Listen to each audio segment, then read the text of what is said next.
All right, hey everybody, welcome back to my channel. This is Nancy Rynes, and we're going to be talking a little bit today about reference photos. Just one short aspect. I guarantee this is going to be a quick video, but sometimes when we're working from a reference photo, we might want to try to figure out what color we're looking at. And with some reference photos or some areas of color on a reference photo, it can be really difficult to tell. Those are typically areas that tend toward gray.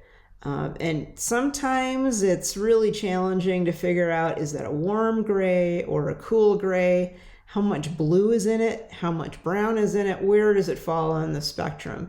So one quick tip that I have to do that is to use a program like I'm using here. This is Pixelmator Pro for my Mac. There are plenty of image editing pieces of software out there that you could use. Photoshop is another one. You have a lot of different options depending on your platform. So whatever image editing software that you use, you can open that up and do something similar to this. Now, the exact steps you're probably going to have to figure out on your own for your piece of software if you're not using Pixelmator Pro. But this is the general way to go about figuring out what those really challenging colors are. So in this photo, I'm having a little trouble distinguishing a few colors here. This one and these areas here behind the ears, those are two gray areas that I'm a little challenged with trying to figure out what color it is. And then down here on the shoulder, this whole area back here, I want to know what colors these are so that I have a starting point for the painting that I'm going to be working on. And not that I need to actually, go in and use these exact colors, but it gives me a starting point to kind of know what I'm looking at. And so here on this particular photo, what we're going to look at are these first, these two gray areas first, and then come back over here and do a deeper dive into the shoulder area. And this you can use on any photo that you've got for a reference photo. Again, I don't encourage you to ape the photo completely, meaning I don't want you necessarily to copy it color for color. This is really just to kind of give you a heads up as to what it is that you're looking at so you can make an informed decision with what color to use. Now, in this particular piece of software, what you're going to do is come into this brush tool over here on the right. Now, I've got all of my brushes I've got everything on view, so I can view all of my different tool options. So you'll have to, figure out a way to display your tools here on the right-hand side. But for me, I'm going to click on this brush option or this paint option and paint, and this is what it brings up, this little mini menu here. Now we've got things like brush size and softness. We're not going to worry about that right now. What we're looking at is this little handy tool called the paint dropper or the eyedropper tool. Now click on that, and what this does is it allows you to zoom in on a small area of the photo, and with clicking it'll take a little screenshot and analyze the color there and put that color here as the main color for your brush. So it's basically just copying the color in this specific area and making it the active selection for your color for your brush. Now, that's maybe all you need is just to see, okay, well, this is kind of a purpley brown medium toned color. But you can go a step further and make a big swatch of that color over here. I'm using the paintbrush tool. And you can see that it's a brown, but it's a little bit on the purpley side of brown. So if I'm going to mix this up, I'm going to use probably a raw umber with some red and blue to give it a little bit more of a purpley color, and then some white to get it to the right tone. And again, that's this color here in the muzzle area. Now, another area where I had trouble was up here around the ears. So let's do the same thing again. We're hitting the eyedropper tool. We're coming in here behind the ears. We're grabbing that color, and it's very similar color to the one we just saw down here on the muzzle. Again, we're going to paint a swatch of it. You can see it's very similar. It might be a little bit cooler and maybe a tad bit lighter, but it's a very similar color. And we can do this all the way around the horse if you want. And we'll do another one here just for grins. This gray area here on the muzzle. You can see that that area, this area right here, the light filled area, it's truly a gray. And so if you paint that in a gray, you're going to be good to go. And you can kind of step your way across. I'm not going to step my way across all the rest of the muzzle because my main area of interest is really over here. So let's do the paintbrush tool again. We're on the paintbrush tool. We're going to do the eyedropper.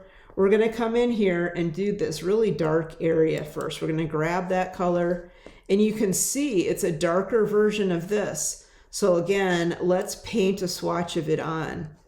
And you can see just how dark it is. It's really, truly a kind of a dark brown. It doesn't look that dark when you're looking at it in relation to the rest of the photo. But on its own, you can see that it's actually quite dark, and it's kind of a purpley color. Now there's another section over there that I want to get, and that's this more gray area here on the shoulder. We'll do the same thing again, and you can see how much lighter that is. Now it's a very similar color, but it's a lot lighter than that really dark area there within the withers. And I've got another area back here I want to get in here. Again, let's paint it on. Again, you can see it's actually a bit cooler, similar to this one, and it's lighter. So that's about it. That's really all I wanted to show you today, was a quick way of kind of figuring out what colors that you see. Now, when I go in and actually paint this painting, I'm probably going to exaggerate some of this reflected light in here. Let me get this back to an arrow. Some of this reflected light here in the shadow area of this horse, I am probably going to make that a little bit more yellow than it's showing up here in the paint swatch.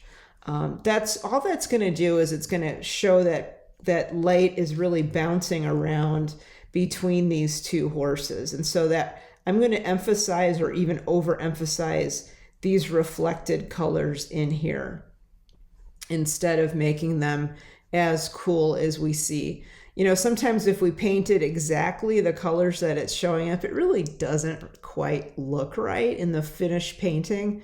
But at least we've got a starting point now, and we know kind of where to start, and then we can adjust it from there.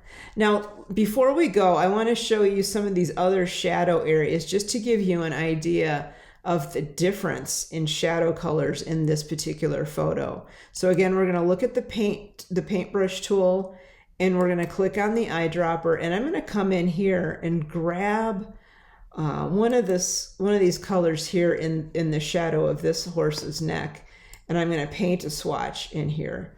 As you can see, that is a very deep but cool red for this shadow.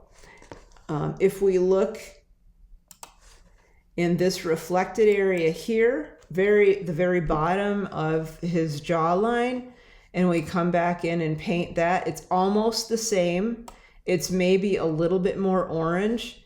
When I paint that though, and I come back into this area, I'm going to paint that a lot lighter than is showing up here in the swatch, because I want to highlight that reflected light here in the jawline. And the same thing over here. Let's go grab those colors real quick so you can see what we're dealing with here on the jaw of that horse. Again, it's a red, more of a neutral red, not as dark as on this horse, but it's still a nice red, kind of a brick color. But again, when I come back in here and paint this for real, I'm going to overemphasize that reflected light that's coming in from underneath the horse. So that's coming in this direction. So from underneath. Again, that just brings more atmosphere and more light into the painting. So I hope that helps when you're looking at some of these photos that you're having a hard time figuring out what color that you're looking at. At least it gives you a starting point. Again, you're not honor bound. You don't have to actually use these exact colors that come off the photo. But again, it helps you get started and kind of gives you a place that you can jump off from.